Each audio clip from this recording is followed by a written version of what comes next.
Welcome to the deep dive. Today we're getting into something really interesting, the traits that mark out a truly complex mind.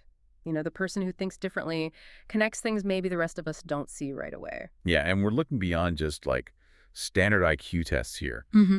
The sources we've gathered focus more on how real intelligence, the kind that actually thrives on complexity, shows up in these subtle habits and behaviors, often uh, hiding in plain sight, you could say. Right, hiding in the chaos of everyday life, as one source put it. It's not just about thinking fast, it's about the depth, the connections. And there's a scientific basis for this, right? Tied to flexibility. Absolutely.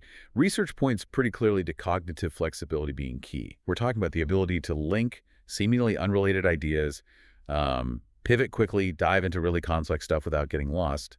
It's about synthesis, sure, but maybe more about mental adaptability. So it's like having a huge mental library, but also being amazing at instantly creating new cross-references between completely different sections. Exactly. A really good way to put it.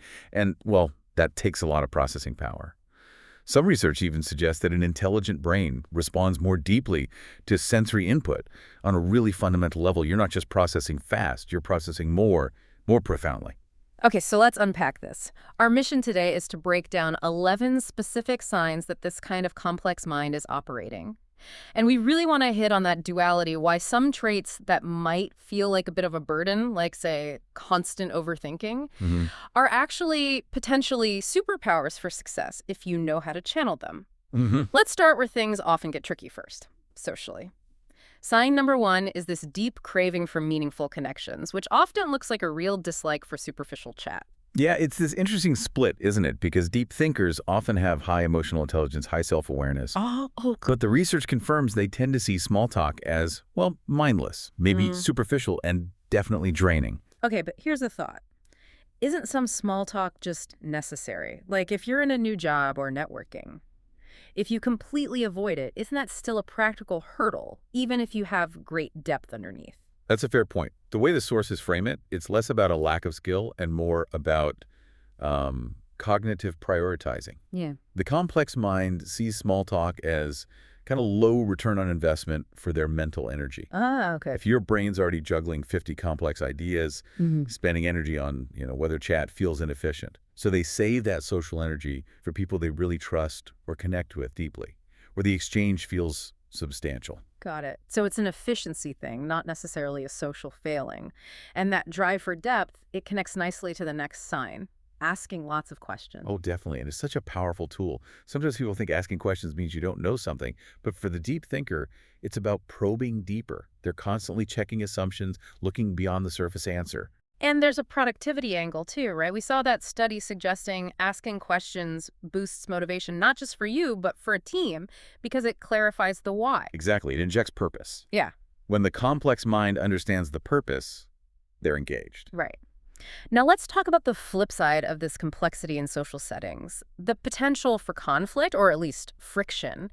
This connects signs 7 and 8, seeing all sides of an argument, but also frequently feeling misunderstood. Yeah, the ability to see multiple perspectives, maybe different political views, economic angles, cultural backgrounds, that's a classic sign to that cognitive flexibility we talked about earlier, but applied socially. So they can bridge gaps. They try to. They make an effort to understand where someone else is coming from, even if they totally disagree. They often don't take opposing views personally.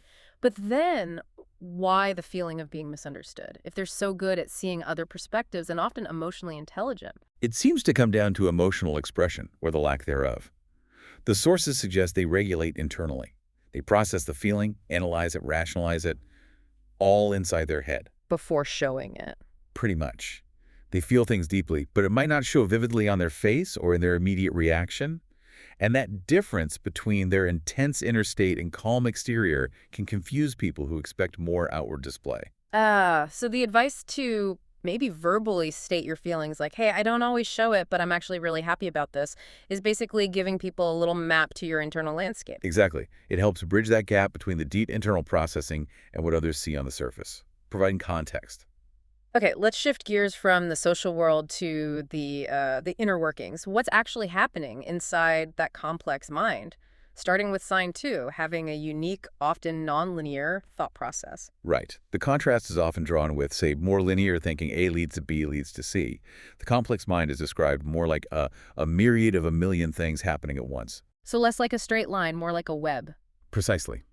It's blending personal insights, emotions, logic, observations, even intuition, all feeding into how they approach a problem or idea. Like having 50 browser tabs open, all cross-referencing each other constantly. That's a great analogy, yeah.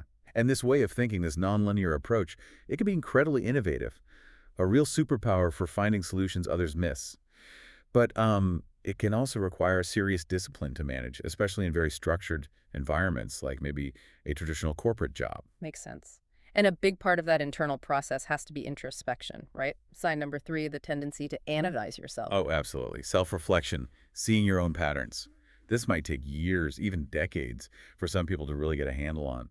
But for the complex mind, it often happens much faster, almost like in real time. In the present moment, as one source said. Exactly. They're constantly reviewing their own mental operating system.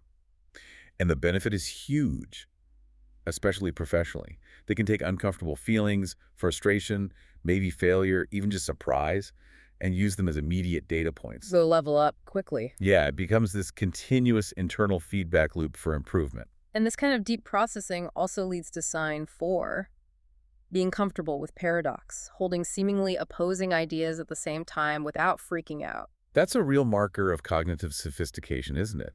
Accepting that the world isn't just black and white. It allows you to have respectful conversations with people holding very different views. Because you can hold both ideas in your head. You can entertain contradictions without feeling like your whole worldview is under attack. You don't take the debate so personally because your internal framework is just built to handle that kind of complexity. Okay, next up, let's look at the drive for growth.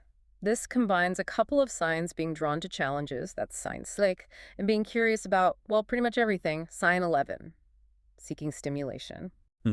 This drive is fundamental. Research backs this up. Intelligent people actively seek mental stimulation.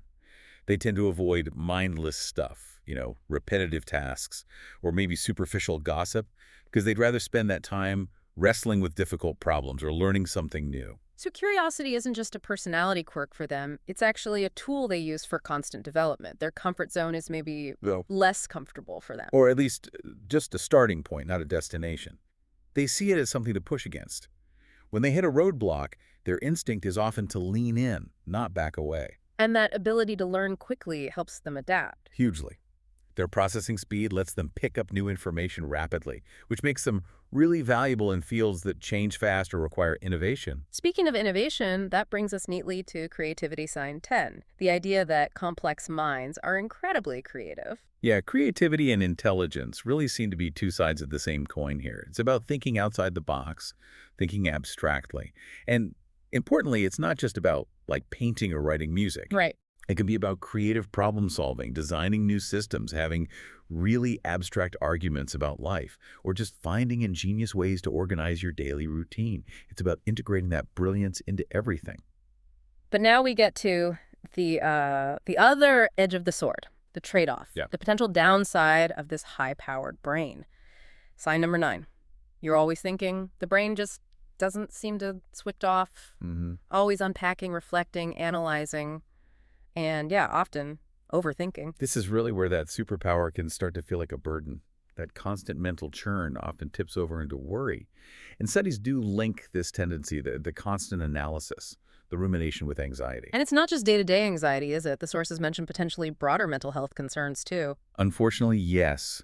Some research suggests this tendency toward intense overthinking can be associated with a higher risk for certain psychological disorders. So while the complexity is amazing for intellectual growth, for problem solving, it really demands significant self-awareness, self-discipline, and probably learned coping strategies to stop it from undermining your well-being. It's like having this incredibly powerful engine that's so efficient, it's prone to overheating if you don't manage it carefully. The same foresight that helps you strategize brilliantly also keeps you up at 3 a.m. running through every possible negative outcome. That's a perfect description. To really harness the power, you first have to learn how to manage its inherent intensity, its volatility. So if we pull all these 11 signs together, from the social challenges like disliking small talk, through the unique way thoughts are processed, right up to this potential cost of constant thinking. What emerges in picture of a mind really built for nuance, for innovation, for deep understanding? Yeah, a mind equipped to see complexity that others might just gloss over. So the key takeaway for you listening might be this. Recognize that these traits, the intensity, the curiosity, the constant analysis, even the bits that feel challenging, they are fundamentally assets for your growth and success. This way of thinking isn't a flaw, it really can be a superpower, if you use it with diligence, as the source said.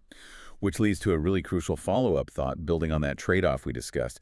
If these deep thinkers often grapple with anxiety or overthinking precisely because of their powerful analytical abilities, and just saying be more disciplined isn't always enough, Right. what specific practical strategies or maybe even changes to their environment or daily routines do they need to master? How can you really leverage that cognitive complexity day to day without it costing you your mental health? That's something deeper to mull over, perhaps, as you observe your own complex mind in action.